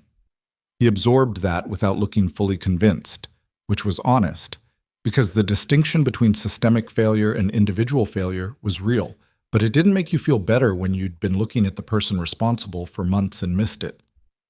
There's an independent IG reporting line, she said. Direct bypasses facility command. It's designed specifically for situations where the local chain can't be trusted. Do you know about it? He shook his head. Most people don't, she said. That's one of the things that needs to change. He looked at her. The working group the liaison officer mentioned. She hadn't told him about the liaison officer meeting yet. How do you know about that? Park called me this afternoon. Said my name had come up in the context of a new training initiative. A pause. I said I'd be interested. She looked at him for a moment. This man who had been at Callaway for 4 years doing careful, thorough work in the space available to him, who had noticed the right things and not had the tools to know what to do with them. Good, she said. At 01:30, Mbeki found her at the nursing station and came with her to the secured second-floor conference room, the one she hadn't known existed, which was its own information. The man already inside called himself Harlan, 50s, civilian, with the quality of someone who operated in spaces that didn't carry official names on their doors. He slid the drive across the table before she sat down. Vaskin got to 78%, she said. We know what was in the file set, Harlan said. The partial copy is accounted for. The originals are secured. He looked at her in the measuring way she'd gotten from him before. The patient on 3 is ours. Has been for 8 months. He was using Callaway as a 4-day transit point before onward movement. Someone inside the transit authorization chain sold the schedule. Rourke. Rourke provided the access architecture. The schedule leak itself came from a level above his. He paused. The name on the transit authorization doesn't match Rourke's access level. Someone else's signature is on that document. She felt the shape of that land, the implication expanding outward from where she'd been looking. All of it. The contractors, the convoy, Drummond, Rourke, Vaskin, had been downstream of a leak that originated at a higher level of command than anyone she'd encountered tonight. Who? She said. That's what the investigation is developing, Harlan said. Your actions tonight have given us significantly more than we had 6 hours ago. The network is more visible than it's been. That matters. The text messages, she said. He didn't deflect it. An asset who'd been tracking the network for 7 months. They knew you were here, knew your background, knew the timeline was moving faster than expected. They sent the warning because they thought I'd act on it. They sent the warning because you were the right person in the right position, and the official channel had a critical gap they couldn't fill from outside the building. She sat with that. The confirmation of what she'd partly understood since the night of the first message, that she hadn't arrived at Callaway accidentally, that the assignment had been shaped by someone who saw the board differently than she did. She didn't ask who. There were answers she wasn't going to get in this room, and knew it. The transmitter, she said. I got it out of his hand before he could activate it. It's under the console in the logistics office. Recovery team has it, Harlan said. It was a data wipe trigger for the server archive. Would have destroyed 3 years of access log data. 3 years. The full extent of Rourke's operation, documented in the server logs that Vaskin had been copying to take out of the building. All of it still intact because she'd gotten to the transmitter first. The investigation, she said. Rourke, Drummond, the contractor operatives. What's the timeline? Charges are being drafted tonight. The federal and military legal machinery is moving. He paused. What I can tell you right now is that every individual directly responsible for events at this facility is in custody or will be by morning. She looked at the drive on the table, at the room, at the shape of an operation she'd been inside without seeing its full outline, and at the edges of a larger picture she still couldn't see completely. The name above Rourke's, she said. Not for tonight, Harlan said. She nodded, picked up the drive and placed it back in front of him, stood. One more thing, Harlan said. She stopped. The text messages came from an asset, as I said. But your assignment to Callaway. He paused with the particular pause of someone choosing the exact amount of information to release. Your name was placed on the assignment list by someone who understood what this facility might need in the next 30 days. The nursing orders were legitimate. The selection was not random. She absorbed that without visible reaction. Then she went back downstairs to the ER, because Fitch was in the OR and Alt needed his antibiotic order verified, and the ward didn't stop because the corridors above it had spent the night becoming something else. She worked until 600. The last hour was ordinary work. Medication reconciliations, documentation, the small, steady labor of a ward that had absorbed a mass casualty event and was beginning the slower process of recovery. She signed out, changed, walked to the gate in the early light. Outside, Nevada morning. Cold still, the sun barely up. The desert doing what it always did. Returning to itself after whatever humans had put it through, indifferent and patient and unchanged. She walked to her quarters with the shadow long behind her and the bruise aching and her wrist stiff and the drive's absence from her pocket like a weight she'd put down. She slept. Not well. Enough. When she woke, she made a call she'd been thinking about since the moment Harlan had confirmed the name wasn't Rourke's. An 11-minute call to a person with access of a different kind, access she'd never called on before, access she was calling on now because the thread Harlan had declined to pull needed pulling by someone who could. By the end of the call, she had a name. Brigadier General Wallace Stett, base commander of Kessler Installation. His signature on the transit authorization 8 weeks ago in a document chain that had no business routing through his office. Either he had been turned or his administrative access had been used without his knowledge. Either way, someone above Rourke had moved a piece, and the piece had a name now, and the name was going into an envelope addressed to a specific office whose name she wouldn't write on the outside. She wrote everything down. Longhand, full timeline, all 9 days, everything she'd observed and photographed and heard and reasoned. She sealed the envelope. She sent it. Then she put on her scrubs and went back to work. Because the patients were still there. Because Fitch was going to need someone checking his post-op vitals with the attention they deserved. Because Delacroix was going to try to walk to the bathroom unassisted again if she didn't get there first. Because Alt's infection needed monitoring, and the patient in bed 8 was understating his pain, and the ward was full of people who had come through something and needed someone paying close attention to what came next. She went back to work, and the work was what it had always been. Not separate from everything else she was, but the fullest expression of it. The investigation would do what investigations do. The consequences would arrive through the channels built to deliver them. And the woman who had walked into this building 9 days ago, carrying a duffel bag and a past she hadn't been asked about, would keep showing up, shift after shift, doing the thing she'd come here to do. Both of those things were true simultaneously. She had learned over the years that most important things were. She stood in the corridor for a long moment with the phone in her hand and the text on the screen, and the building around her was doing what buildings do at 01:30. Humming with its own mechanical life, the ventilation cycling, the monitors beeping their patient rhythms from behind closed doors, the ordinary infrastructure of a place designed to keep people alive, continuing its work regardless of what had happened inside it in the last 4 hours. She read the message a third time. Good work tonight. But Harlan doesn't have full picture. The schedule leak. It runs through the base commander's office. Check who signed the transit authorization 8 weeks ago. The name on it isn't Rourke. Then she closed the screen and went to base 6 because there was a patient there who needed her and the message would still be true in 20 minutes. The patient in base 6 was a 20-year-old private named Alt. Blast pattern bruising across his forearms, a hairline fracture in his left radius, and a scalp laceration that had been sutured and dressed in the first wave of triage, and was now presenting with the early warmth and slight weeping that signaled a localized infection that someone had missed in the volume and velocity of the night's intake. She cleaned it without comment, drew a culture swab, updated his antibiotic order in the system, and then spent 6 minutes talking to him because the adrenaline of the convoy hit had long since metabolized out of his system, and what was left was a 20-year-old in a hospital bed at 1 in the morning who was frightened in the quiet, specific way young soldiers get frightened when the body starts reporting everything it had been suppressing.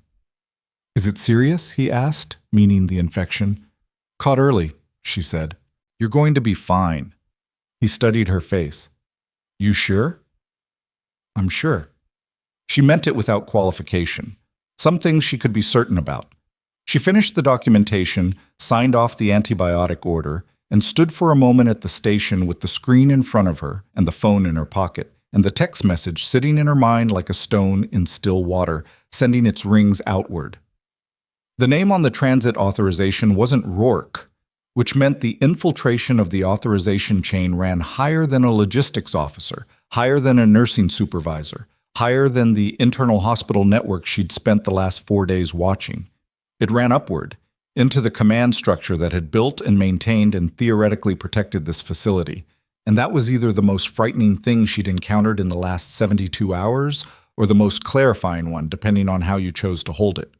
She chose clarifying. She finished her shift at 0600. The ending was not dramatic. 3 medication reconciliations, a family member who had somehow threaded the main entrance during the chaos and needed to be redirected with patience. A documentation entry the system dropped and required her to redo. The machinery of the ward running on, indifferent to everything that had happened in the corridors above it. She signed out, changed, and walked to the gate in the early morning light. The desert sun here had no warm-up period. It came up, and it was immediately itself, hot and flat and honest, throwing shadows long across the ground. The gate guard from her first morning was back on rotation. He looked at her as she signed out and then looked again. "You were here all night," he said. "Yes." "I heard something happened, inside." "Something's happened," she said. "It's being handled." He nodded, and she walked past him toward the housing block with the sun behind her and her shadow stretching out ahead. She slept 4 hours. Not good sleep, the compressed, functional kind her body had learned to extract from narrow windows. Sleep as maintenance rather than rest. She woke at 10:30 with the bruise on her left cheekbone fully developed, deep purple shading to yellow at the edges, her wrists stiff but mobile, and a clarity of mind that always arrived after this kind of night. The sediment settled, everything visible. She read the text again. Then she made a call, not to the number she'd dialed 2 nights ago, but to a different one, a person who had access of a different kind and owed her something she'd never tried to collect until now. The call lasted 11 minutes. By the end of it, she had a name. Brigadier General Wallace Stett, base commander of Kessler Installation, the larger of the 2 bases that fed personnel and operational oversight to Callaway Military Medical Center. His signature appeared on the transit authorization for the classified patient, a document that had been generated 8 weeks ago, routed through channels that had no business routing it because base commanders did not authorize classified patient transfers. That clearance chain ran through an entirely separate structure. His signature on that document was either proof that he'd been turned or proof that someone had used his administrative access to insert it without his knowledge. Either answer had serious consequences. The difference between them would determine what kind of investigation followed. She wrote everything down. Longhand, old habit, from contexts where digital records could be accessed by the wrong people before they reached the right ones. Full timeline from day 1 of her arrival. Every observation, every conversation, every photographed document, every text message verbatim, the names, the actions, the gaps she'd filled, and the ones she hadn't. She added the name from this morning's call and its source, and she put it all in an envelope addressed to a specific office at a specific installation whose name she didn't write on the outside of the envelope, because the people at that office didn't need it written to know what was inside. She sealed it. She went to the post office on the base's administrative strip. She sent it. Then she went back to the hospital for her afternoon shift, because there were patients who needed her, and the envelope would travel whether she watched it or not. The next 72 hours moved at the pace of an institution absorbing a trauma. Not quickly, not cleanly, but in layers, the way shock actually processes. In increments, the way a building settles after something has moved the ground under it. The convoy casualties stabilized across the board. Corporal Fitch, the abdominal bleed from Bay 4, the one she'd caught from the vital sign trajectory and the bruising pattern, the one who'd been told he was stable until he wasn't, came through surgery on the first night and was sitting up in his bed on day 3, eating a meal he complained about with considerable specificity, which she took as an excellent sign because people who are going to be fine have the energy to be unhappy about food. Sergeant Delacroix, in post-surgical, worked with the physical therapy team every morning, and on day 5 he walked 6 steps with the temporary prosthetic, and the whole rehab room watched without saying anything, the specific silence of people witnessing something that matters. He caught Mara's eye across the room and gave her the minimal nod of a man who felt things deeply and expressed them sparingly, and she returned it in kind, and that was enough. Private Alt's scalp infection cleared with the antibiotics. He was discharged on day 2, shook her hand with the gravity of a 20-year-old who wanted to mark the moment properly and wasn't sure of the protocol, and she let him because he'd earned the gesture. Pryor was placed on administrative suspension pending the investigation. Through Garrett, she learned that he was cooperating fully, that he'd been recruited 4 months into his first military nursing assignment by a contractor who'd identified his financial pressures and his professional isolation and worked them carefully, incrementally, the way these operations always work, so that by the time Pryor understood what he was actually participating in, he was already documented and afraid and couldn't see a way out that didn't destroy everything he had. She didn't feel simple things about Pryor. He'd made choices, and the choices had real consequences, and the investigation would weigh all of it. But she'd also watched enough people get found by the wrong organizations at the wrong moment to understand that the line between choice and coercion wasn't always the clean divide that official records preferred it to be. Rourke was in military custody. The logistics office was sealed and under forensic audit. The 2 loading bay operatives had been transferred to a facility she wasn't informed about. Drummond's situation was the most complicated, and Mara spent time thinking about it in the days after the incident, not trying to determine what should happen to her, which wasn't Mara's determination to make, but trying to understand the architecture of it. A woman who had spent 11 years building institutional competence in a place she cared about, who had been approached at a vulnerable moment. Garrett had mentioned once that Drummond's husband had been seriously ill 18 months ago, before she'd recovered some equilibrium, and had been shown a door that looked like a solution and turned out to be a cage, who had kept records for 14 months, who had been scared enough to pull a weapon in a corridor at 1 in the morning and scared enough to let it be taken. On the third morning, Garrett came into the break room and said quietly that Drummond had given a full accounting to the investigative team, not just the hospital operation, but the supply chain network that preceded it. The complete 14 months, names and transaction records and communication logs, stored on a personal device she'd kept hidden in her home because some part of her had always known this day would come. She knew it was going to collapse, Mara said. I think she'd known for months, Garrett said. I think she was waiting for a reason. Mara thought about that, about what it costs a person to carry something like that alone for over a year, waiting for a moment that might never come, and that you can't manufacture yourself because the moment has to arrive from outside. She made choices that caused real harm, Mara said, not to argue against what Garrett was implying, but because it was true and needed to stay true alongside everything else. I know. He looked at his coffee. Both things are real. Yes, she said. Both things are real. Whatever Drummond's internal accounting looked like, the legal consequences were in motion through channels that operated according to their own structure, and cooperation was a factor those channels would weigh in the way the law required. It was not Mara's scale to balance. What she focused on, in those 72 hours, was the ward. It was not avoidance. It was orientation. The thing she'd come here to do. The thing that kept her axis straight when the larger events moved in directions she couldn't steer. There were people in beds in this building who needed someone paying close attention, and close attention was something she was constitutionally incapable of withholding once she was in a room. On the fourth day, Ketterman found her in the supply room. The nursing aide stood in the doorway with her arms crossed, and the expression of someone who'd been working up to something and had decided to stop working up to it and just say it. I keep thinking about the conversation we had in the hallway, she said, when you asked me about Pryor. I didn't put it together until afterward what you were actually asking. You told me what you'd seen when I asked. That mattered. It's not enough, though. I saw things, and I categorized them as something safe, and I moved on. She paused.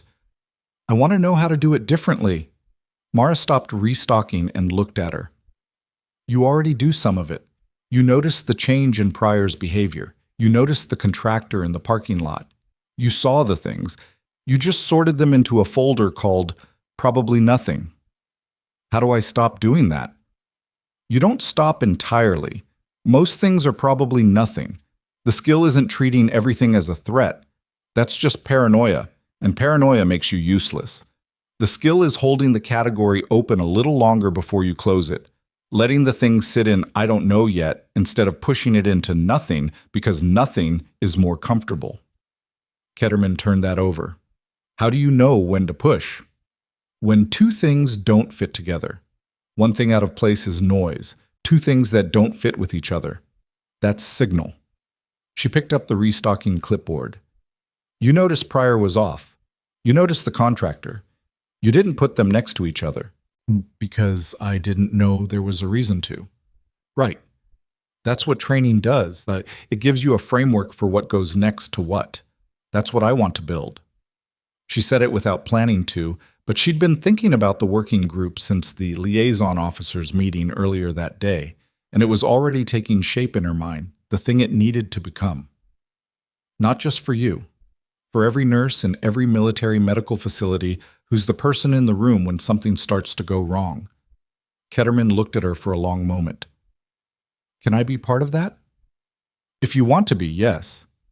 It was the beginning of something, said plainly, in a supply room, between two people who had learned each other under pressure and found they were worth knowing. Those were often the most durable beginnings. The second thing that happened on day 4 was a formal summons. through proper channels, through her assigned chain of command, for a review to be convened at 1400 in the second-floor conference room. The notification listed the composition: nursing administration, base command representatives, investigative personnel, and 2 individuals listed as consultants with no further designation, which was its own kind of designation. She arrived at 1358 in clean uniform with her documentation in a folder she'd prepared but didn't expect to need, because the people who convened reviews like this had already read everything worth reading. The room held 9 people. Mbeki was there, the first sergeant who'd led the security response on the night of the incident. Harlan sat at the side of the table rather than at it, which was a spatial statement about authority. The presiding officer was a colonel named Ferris, JAG background, measured economy of movement, the particular settled quality of someone who had run many proceedings and didn't need to perform the authority she carried. Lieutenant Voss, Ferris said, "This is a formal review of your actions and observations during the events of the 14th through 16th at this facility. You are not under investigation.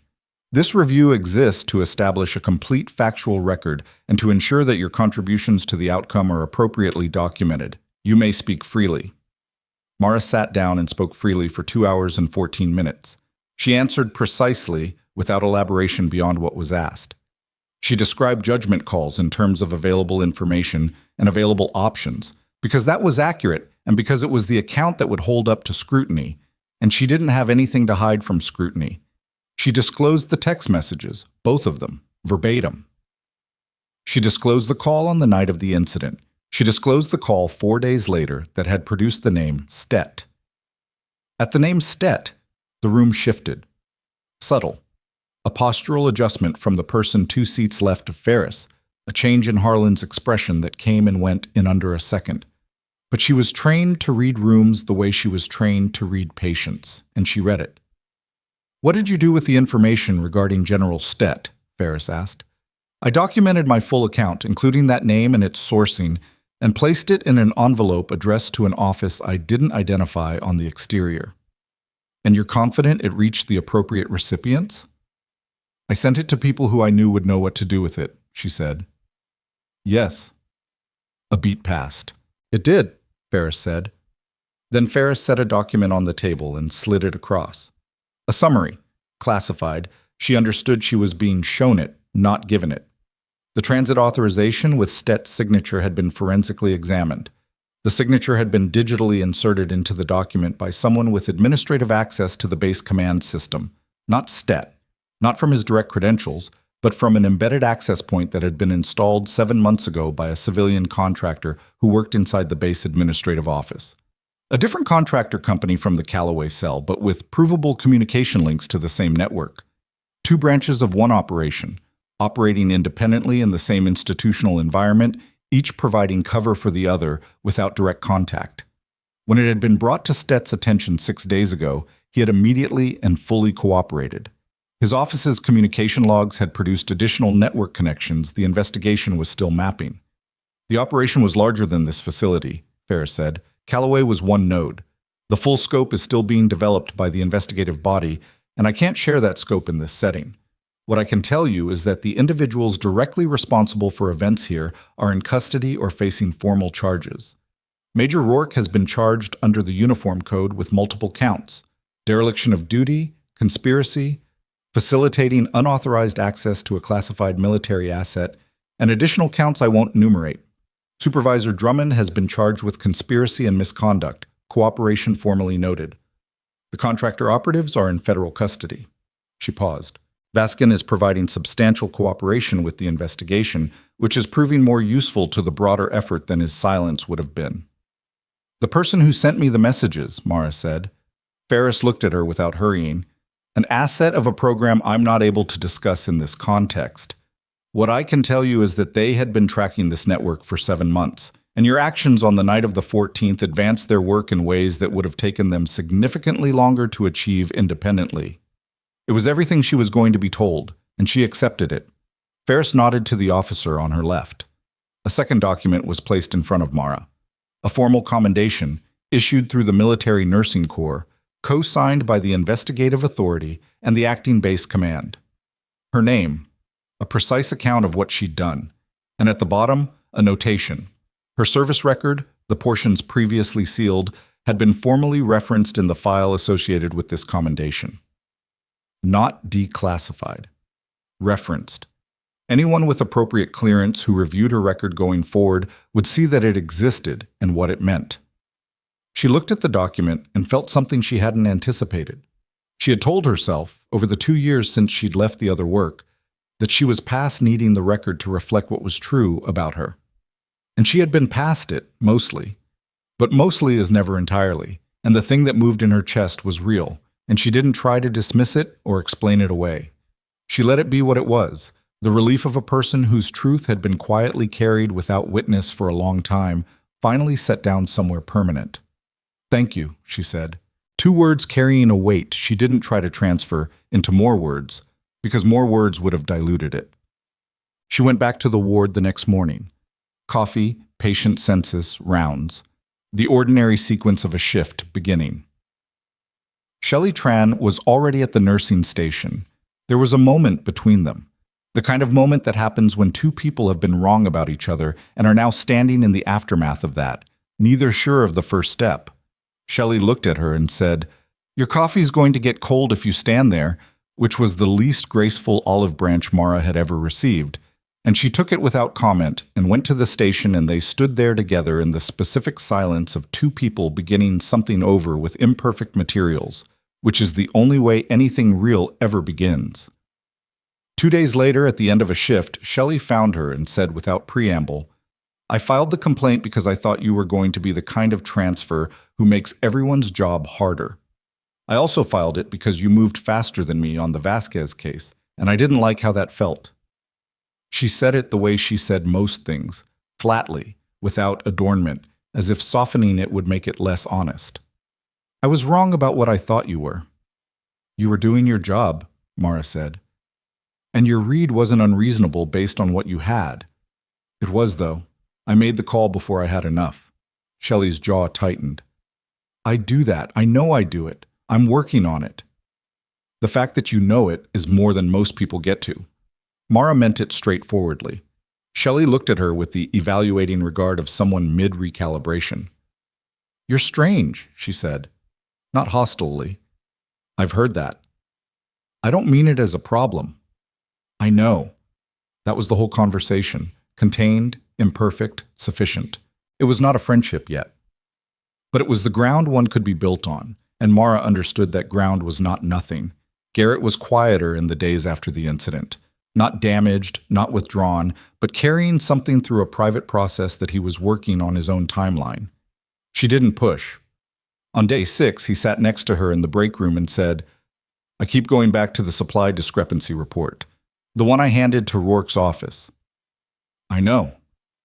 I did what I was supposed to do, and it went nowhere because I handed it to the person running the thing I was reporting." He looked at his hands. "There's an independent reporting line, direct to the base IG.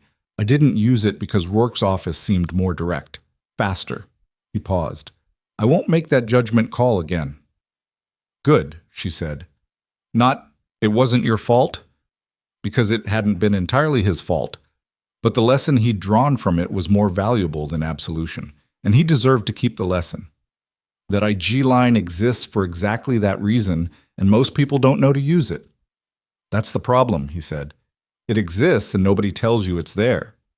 "That's one of the things I'm going to fix," she said. He looked at her. "The working group."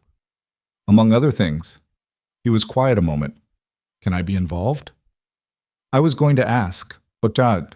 On day 8, the liaison officer, Lieutenant Colonel Park, efficient, managing 4 institutional crises simultaneously with the focused calm of someone who'd long ago made peace with the fact that crises didn't take turns, called her in and asked 2 questions at the end of an administrative meeting. The first, would she accept a formal extension of her assignment at Callaway? The second, the working group. Security awareness training for military medical facilities, pattern recognition, threat identification, situational awareness translated into clinical context. Someone who could bridge operational and medical, who could take what she knew and build it into something transferable. They wanted her name attached to it. not as a figurehead, as the architect. She thought about Ketterman in the supply room doorway, about Garrett and the IG line that should have been common knowledge, about Pryor, 27 years old, found by the wrong people before the right ones had given him the tools to recognize what was happening, about every military hospital in the system staffed by people who were excellent at keeping bodies alive and had never once been taught to notice what she'd noticed on her first day, because nobody had built that training yet. The gap was real, and she could see its exact dimensions, and she knew how to fill it, and that was a rare convergence of factors that didn't always present itself. And she'd learned a long time ago that you didn't walk past a door like that. Yes to both, she said. Park made a note, nodded, closed the folder. The working group lead will contact you next week. Mara walked back to the ward through Calloway's corridors, and she was aware of the building the way she'd been aware of it since the first morning. The camera positions, the corridor angles, the badge reader vulnerabilities, the weight and movement patterns of the people inside it. But layered over that awareness now was another one, accumulated over 8 days of being here. Alt's expression when she'd told him the infection was caught early. Delacroix's 6 careful steps. Fitch complaining about his lunch with the energy of someone whose body had decided to keep going. These things existed alongside the tactical awareness, not in competition with it. She was not a soldier pretending to be a nurse, or a nurse pretending to have never been a soldier. She was both of those things, not sequentially, but simultaneously, and the last 8 days had been the first time in 2 years she'd operated with the full range of what she was, rather than a curated portion of it. That mattered. She let herself know it mattered. The ceremony came on day 10. She hadn't been warned about its scale. She'd been told there would be a brief administrative acknowledgement, which she'd prepared for by planning to stand still and accept it with appropriate composure. And what she walked into was different. The main conference room, 3 ward staffs, the security personnel from the base, the temporary administrative team, the base command representative, and in the back row, in clean uniforms that had been arranged specifically for this, 7 of the convoy casualties who were well enough to be present. They'd come in from the recovery ward. Some of them were still moving carefully. Alt had his arm in a soft brace. Fitch stood with one hand on the chair back in front of him. Delacroix was in a wheelchair he was clearly not going to be in much longer, given the expression on his face. The acting nursing supervisor Morales read the commendation aloud in full, and the room was quiet in a way that institutional spaces rarely were, not the quiet of people waiting for something to be over, but the quiet of people actually listening. When Morales finished, there was a moment of that silence, and then Delacroix started clapping, not performatively, not leading a charge, just steadily, like a man who had decided this was a thing worth marking and was marking it. And the room followed, and Mara stood at the front of it and felt the strange exposed quality of being seen clearly by a room full of people after a long time of being seen incorrectly, and did not entirely know what to do with her face, which was an unfamiliar experience. After, in the corridor, Fitch found her before she could get back to the ward. He was ambulatory, cautious on his feet, one hand not quite touching the wall. "I'm going to be fine," he said first, as if anticipating her. "You are now," she said. He accepted that. The surgeon told me after, about the timeline, how close it was. He was quiet a moment. "I know you were dealing with other things that night." "You were one of the things," she said. "That's the job." "It's more than the job, though." She held his gaze and didn't deflect it. "Yes," she said. "It is." He nodded and moved on, slow and upright and getting steadier with each step, doing the specific work of recovering a body that had decided to keep going. She stood in the corridor and watched him go. Then she looked down the length of the ward, the light coming through the east windows at the angle that warmed the linoleum, Ketterman at the far end moving through a supply check with new attention, Garrett at the nursing station writing something that was probably more thorough than it needed to be because thoroughness was one of his languages. And she thought about what it had actually cost her to get here. Not the tactical costs, not the bruised cheekbone, or the torn wrist, or the sleepless nights. Those were the operational debts, and they were already being paid by the body with its usual efficiency. What she thought about was the 2 years before this, the careful dialing back of everything she was to fit into a context that felt safer, more contained. The calculated ordinariness, the way she'd walked into Callaway on the first morning with the practiced self-presentation of someone who'd decided to be less than she was, because less was easier to explain and easier to sustain and left less exposed. And then a building had needed her to be exactly what she was. That was the thing nobody told you about hiding.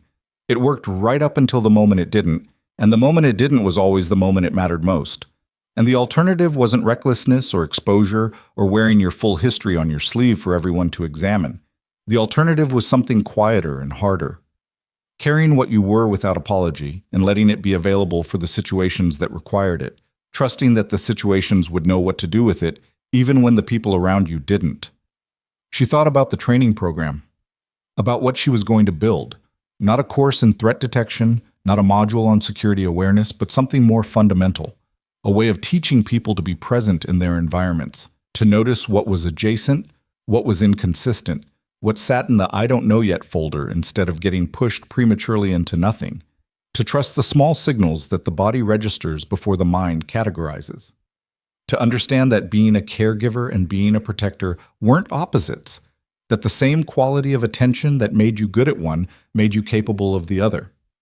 She thought about every nurse in every military medical facility who was, right now, in a building where something might be beginning, and who had never been given the tools to see it. She was going to give them the tools. Not perfectly. Not in a way that would catch everything. Nothing caught everything. But in a way that would mean the next prior had someone to talk to before the wrong people found him. In a way that meant the next adjusted camera got flagged through the right channel the first time. In a way that meant the next nurse who asked the question that made her supervisors uncomfortable had a framework to point to, a legitimacy to stand on, a community of people who had been taught that asking the question was part of the job. She turned and walked toward the ward. She was aware, as she walked, that she was not the same person who had stepped off the bus at the Callaway gate 9 days ago. That person had been carrying herself like something she hadn't decided what to do with yet. A capability without a context, a history without a home. The person walking the corridor now knew what she was building and why and for whom. And that was the specific kind of groundedness that no amount of operational training produced. It only came from choosing, consciously, to stay. At the ward entrance, she paused.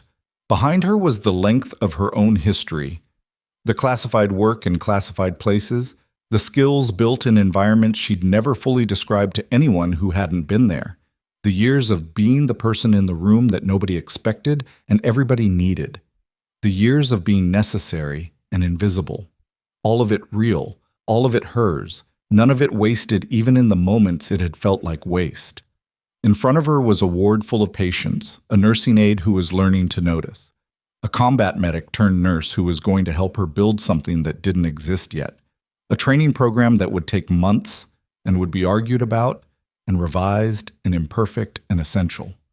And beyond that, the larger investigation working its way through the network, the charges filed, the evidence accumulating, the people who had built an operation inside a hospital and bet that no one would look carefully enough. They had miscalculated by exactly one person.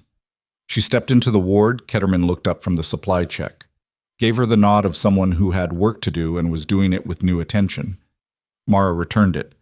At the nursing station, Garrett looked up briefly, then back to his documentation, which was its own kind of greeting. The greeting of people who have been through something together and don't need to keep referencing it because it's already been absorbed. She pulled up her patient census. 12 patients. She knew all of them by now. Their injury patterns, their pain tolerance, their particular ways of not telling you the full truth about how they were doing, which required different approaches for different people. Delacroix minimized. Fitch deflected with humor. The patient in bed 3 said he was fine and meant he was frightened. The patient in bed 8 said nothing at all and meant his pain was worse than he'd reported. She knew them, and knowing them was not a small thing. It was the entire thing. She started her rounds. Room by room, patient by patient, the accumulated small acts of attention that kept people alive and moving toward the other side of whatever had brought them here. She adjusted Delacroix's positioning for the 3rd time this week. He kept shifting toward the same angle that put pressure on his healing residual limb. And he bore it with the patience of someone who had decided she was probably right about more things than he'd initially given her credit for. She caught the patient in bed 3 before he tried to describe how he was doing and asked him instead to rate his sleep, his appetite, and his pain in that order, which was a sequencing she'd found produced more honest answers because it started with something objective and built toward the more evasive topic. She was in bed 8 when her phone buzzed. She finished what she was doing first, completed the assessment, updated the chart, and stepped into the corridor before she looked. Same unknown number. For a moment, she felt the old alertness come up. The stacked readiness, the preparing to move. Then she read it. Investigation has what it needs. The network is mapped. Good work, Voss. Take care of your people. She read it twice. Then she put the phone in her pocket. The corridor was quiet. Morning light through the east windows, that particular desert clarity that came after the sun cleared the horizon. Somewhere down the ward, a monitor beeped and was answered. The ventilation cycled. Someone in a patient room laughed. A short, surprise sound, like they hadn't expected to. She stood there and felt the full weight of what had been built and what had been dismantled and what had been handed forward. And she let it be heavy for a moment, because the things that matter are heavy, and pretending otherwise is a form of dishonesty she'd never had much patience for. Then she went back to work, because this was the truth she'd arrived at, on the far side of everything. That the woman who had once operated in classified places and hard terrain, and the woman who stood in a military hospital ward checking wound vacs and medication orders, and whether the patient in bed 8 was actually sleeping, were the same woman, and neither version was the lesser one, and the fullness of what she was had always been the point. She had been underestimated. She had been pushed aside, complained about, told to stay in her lane, treated as someone to manage rather than someone to listen to. And in the end, the quiet had been where her power lived, not because silence was a strategy, but because she'd never needed the room's validation to know what she was doing. Some people carry extraordinary things in ordinary-looking packages. The world tends to find out what those things are at the worst possible moment, which is also the right one. She finished her rounds at noon, updated her documentation, drank the remainder of a coffee that had gone cold an hour ago, and went to the window at the end of the ward. Callaway Military Medical Center. A blocky, sand-colored building on the edge of a Nevada desert town that most people drove past without stopping. Expanded 3 times in 12 years, staffed by people who worked long shifts under institutional pressure and mostly did their jobs with a kind of quiet dedication that nobody put in the newspaper. She was one of them now. Fully, without reservation, without the half-presence of someone who was still deciding whether to stay. She stayed. The sun was high and the desert was what it always was, flat and honest and indifferent to the dramas of the people who moved across it. And inside the building behind her, 12 patients were recovering, and a nursing aide was learning to notice. And a combat medic was pulling up the IG contact information he should have had on day 1. And somewhere in an administrative office, a file was being opened for a training program that didn't exist yet, but would, and the people it would eventually reach had no idea it was coming for them. The enemies were accounted for. The traitors were facing what was owed. The institution was battered and alive and beginning, in its slow institutional way, to reckon with its own gaps. And the nurse who had been told on her first day to try not to slow anyone down, walked back to her station, pulled up her patient census, and got back to the work she'd always been built for.